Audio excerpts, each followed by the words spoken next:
So this is a video about Destiny. Um, to preface, it's not going to be so much about my opinions or anything like that. It's more of why I think Destiny is the way it is, and people want to compare it to Warframe. So um, let's start with the difference between Warframe and Destiny. This should set out the tone of the video. D2, as of right now, is 132.6 gigabytes, and Warframe is 59.92 gigabytes, and that is both PlayStation 5 Enhanced and PS4 edition. Um, and the D2 gigabytes is for PlayStation 5 and PS4 as well. So let's get into that. The the reason why games like Destiny use more gigabytes um, is because when Destiny started, it was during the time when people were still using discs. Uh, Digital download only was very new and people didn't like it. So, you get a disc, Halo and stuff like that, you put it in and you play it. And if you had an internet connection, pay for a live subscription, you would get DLC and you would get maybe updates and patches. But the thing about that is, if a company released a game and did not have a plan to sell DLC, then the only money, with the exception maybe like if they are part of a publisher, whatever that agreement was, most small independent studios that released the game during that time on disc would only have the money they had from the sales of that game. So they had to pay their staff, pay for a building, and anything else that they had left over that wasn't salary and building costs was to develop another game. Um, so in many cases, the game would not have patches. Whatever was wrong with it would be what is wrong with it. Which is why for PC, the whole modding scene came into fruition. It appeared because the idea behind PC games was carried over from console games. That console games were really first, and then you have PCs, because early PCs operate like consoles do now. Same thing with Windows and stuff. It was meant for the game that's being played. And sort of to get out of the weeds into what we're talking about now is the same thing. That Destiny and Destiny 1 started from that, and Destiny 2 was never meant to be a continuous live service game. It was set up on the engine it was to have a lifespan, right? They didn't really have to worry about optimizing it. The engine didn't really matter. It had to look good for the time. It had to get people interested, and it had to do what it was meant to do. And when the idea of having D3 came around, it's like, okay, we did all we could with Destiny 2. We put out the scheduled DLC, had a couple of events, and then had a send off, right? And then we're gonna build into Destiny. We're gonna build into Destiny 3, and that's gonna have a price tag for the base game, a collector's edition, pre-order, and whatever comes with that. That was the idea behind Destiny. So that's the problem, is it wasn't built with the infrastructure to be a live service game. Games like Warframe, which were really the live service game before Destiny even came around. Before Warframe, you had games like what's it called? World of Warcraft, which were the live service, which was the only live service game in the West that you could get, and I think even Europe. With like a couple of niche stores, maybe they're getting stuff from China and Japan, but that's like them. But for Americans, you had World of Warcraft, and that was it. For many people, that's why you bought a computer. And that was also like why people would buy a console. Halo was the thing that sold 360 and Xbox, and sort of the same reason why you had exclusivity. I mean, people don't understand that now because everything's online. but that's the idea, right? That a game that's meant to be like a one-off and then you have a sequel overlooks a lot more things. It's not optimized. It's not built like between having Destiny 2 and having Destiny 3, the engine can change. Right? The engine they use to build the 3D models and stuff can change. It's meant to make the most of the current hardware, which is the game console, the PC, whatever it's working on. When Destiny 3 was supposed to roll around, I can almost guarantee you that by then they would have either updated the Tiger engine that D2 was running on, and they would have had a much better engine. It would have given them time to, you have the downtime, you put D2 on maintenance, people are still playing it, you put out some DLC to keep people in Destiny 2, playing it. Well, that in the meantime, while everybody's still playing D2, you work on a new engine or you update the old engine, right? You train new staff on the new engine, and then you start pumping out stuff for D3. And then you have like showcases and stuff. But people want to say like, why does Destiny 2 look better than Warframe? Because that's how games like Destiny 2 were made. They were meant to squeeze as much out of the hardware that they're going to be going into than games like Warframe. Games like Warframe were always set up to be live service. Rather or not that's a term that people when they made Warframe would have come up with, that's the term now. And while games like Destiny 2 and Destiny, whatever else comes after that, made it more popular, Warframe was doing it first. That's just not what it was called, right? And so the reason why Warframe, to get into graphics, the reason why Warframe looks the way it does is because they spent more time optimizing the engine it runs on and the way models are handled, right? What's a good example? So there's two different ways of handling models, right? And one example to look at this is gacha games, right? How do gacha games like Tower Fantasy and all the other ones have these big open worlds, right? They're stylized, but there's still a lot there, right? And then they have weather effects, and they have these big creatures, and like different effects here, different effects there, and they have the different gacha characters, right? Because you can either have a solid 3D model, which I believe is what the way Destiny 2 handles their models, right, is a solid 3D model. And there's, when you have a solid 3D model, you're handling two sets of data.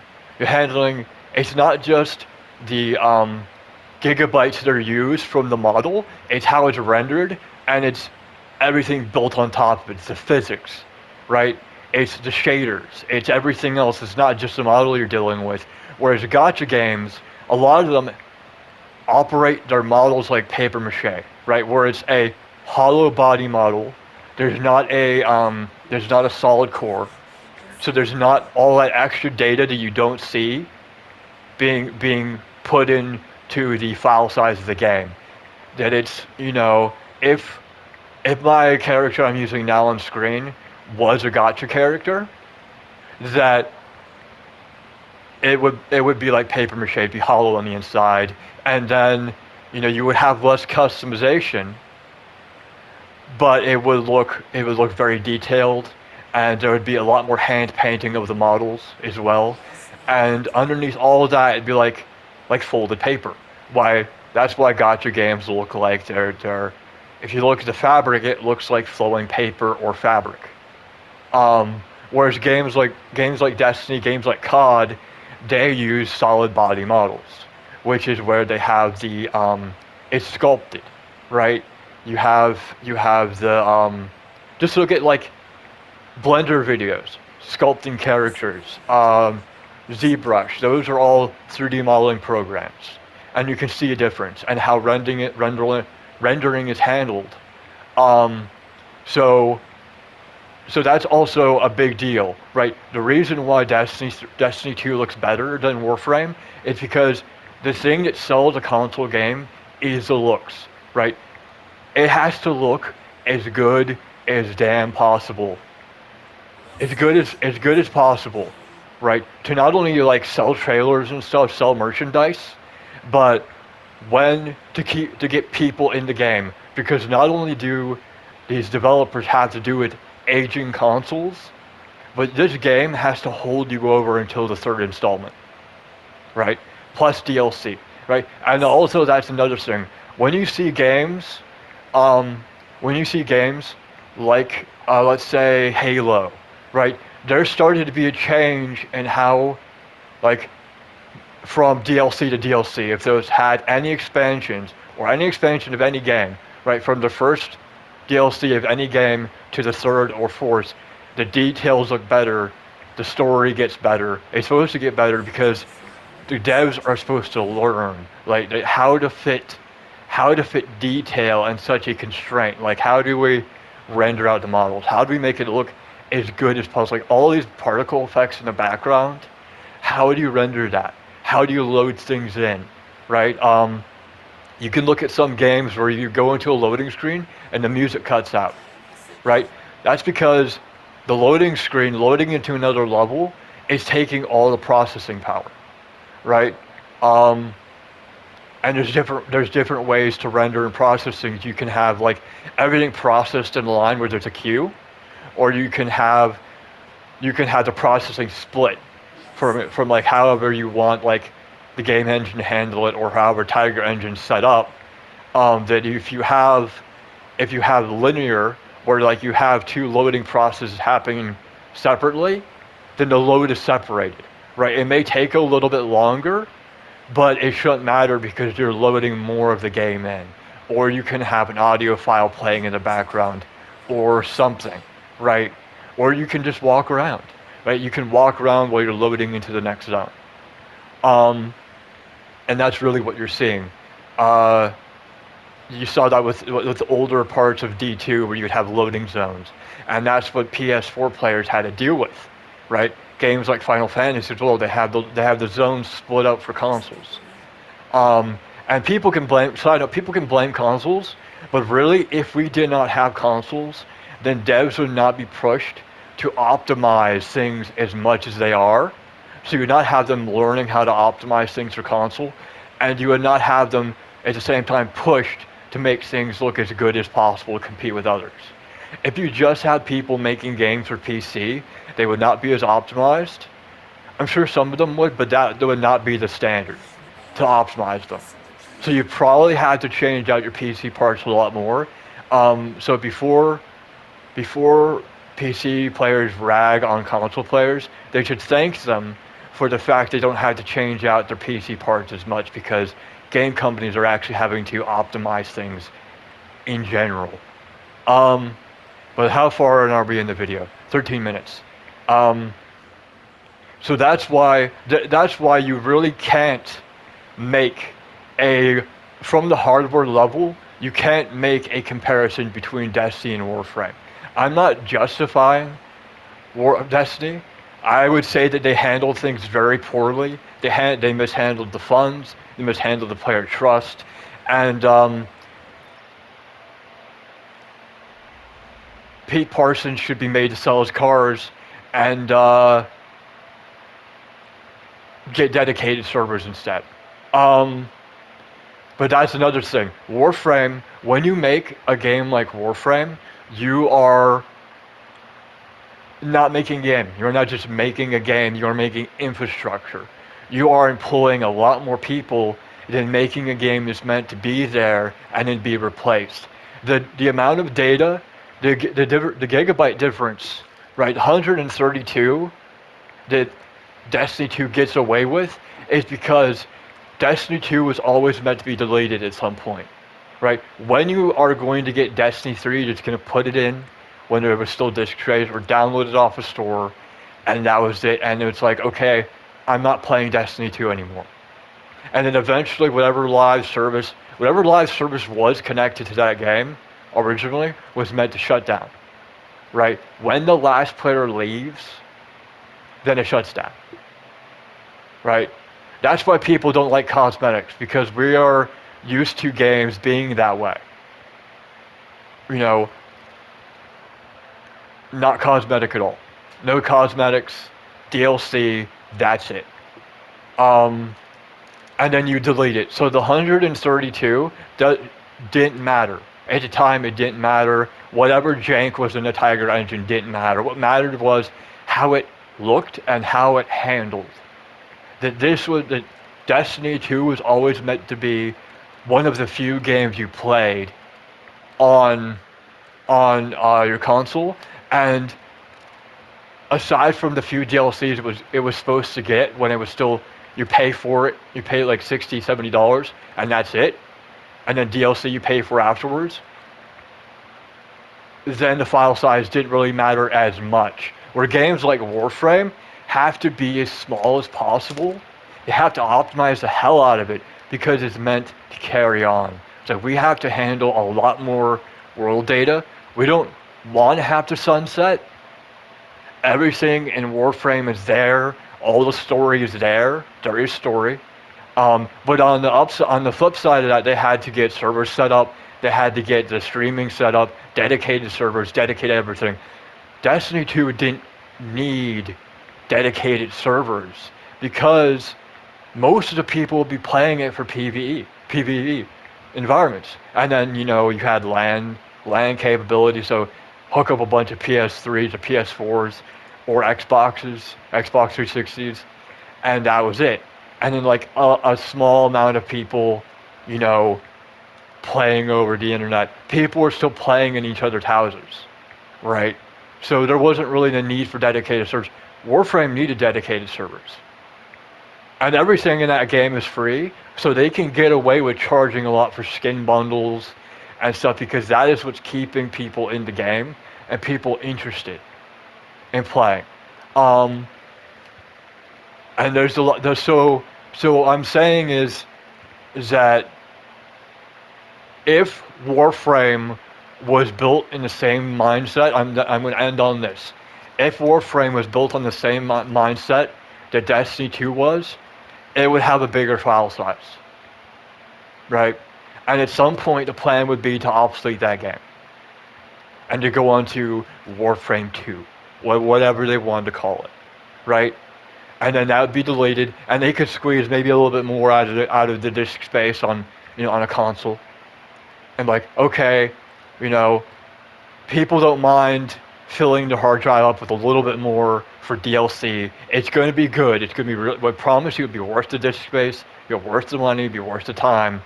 And that's what it comes down to. At the end of this, it comes down to, if people were happy with Destiny, they wouldn't mind it being so big. People aren't happy with it. And when people aren't happy with it, they notice things. They notice problems with the models, problems with the story, problems with everything. And these are things people would notice anyway, but the difference between constructive criticism and bitching because you're not happy is a big difference, right? And people can say the airwaves are filled with hate for Destiny 2. It's a game that was meant to die.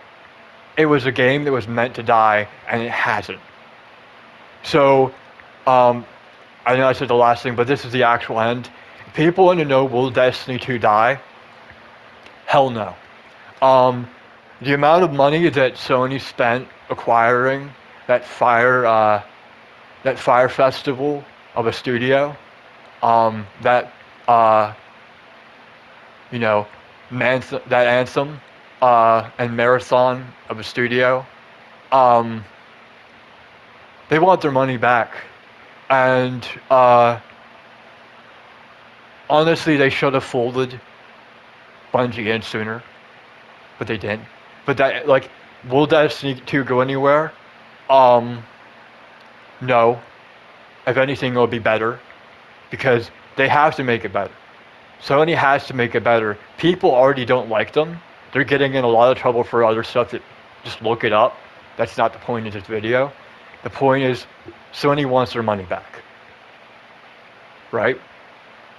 And any any executive who currently has their job, if that executive or developer can't make them their money back within reason, then their ass is grass, right? So, whatever card collection Pete has, I'm sure you'll be seeing those auctioned off in a couple of years, if not sooner. Um, because then they have to go, because then Sony has to go back to their investors and be like, hey, we blew all your money on a street prostitute. The industry bicycle, which basically is what Bungie is. It's been passed around so many times. There's barely anything left of it. And that, a lot of others are undoing. They bit the hand that fed them. If they stayed with Microsoft, maybe Destiny would never have existed. But maybe we'd have a better Halo. Maybe we'd have a better Halo. And people would still be buying Xboxes and not PlayStations.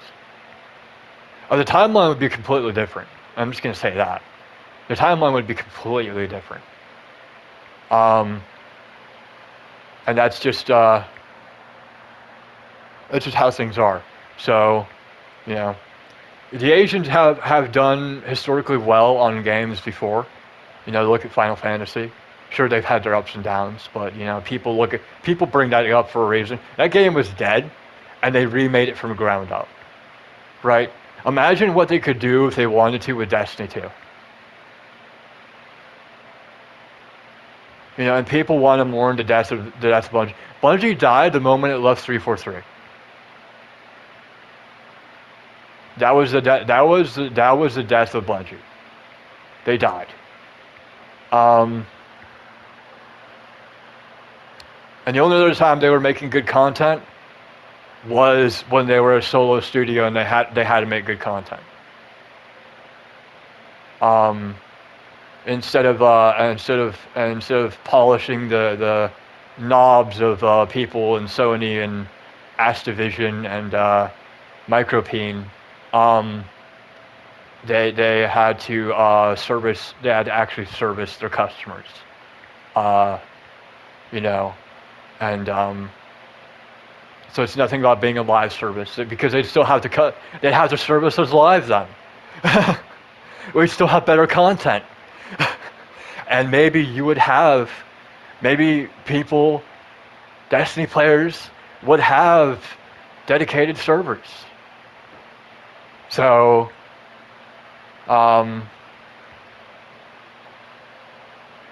that's the difference between Warframe and Destiny. It's very sort of get into the weeds. It's 9 day. Warframe's fun and Destiny's a grind. So. It was always meant. I need to stop soon. It was always meant to be something you played until the story was done. Right? All the grindy parts of Destiny that people are complaining about now were meant to be there to get you from one part of the story to another. There was always meant to be story. So you have the two pieces of bread, you have part of the story here, part of the story there. It's like we have to keep this from being a point and click adventure or playing through in order to make the big parts of the story the player plays through mean something, you have to have something to contrast to. A side quest here or just bullshit content to get you to the next part of the story as quickly as possible. So bullet spongy enemies, maps that all look the same. Level design wasn't really meant to mean anything unless it was set dressing for a really big moment in a cutscene, or you then play that cutscene as a part of the story. But now it's just all filler. That's what's happening. So yeah. Anyway, thanks for watching, and this video will be called Let's Talk About Destiny / Bungie.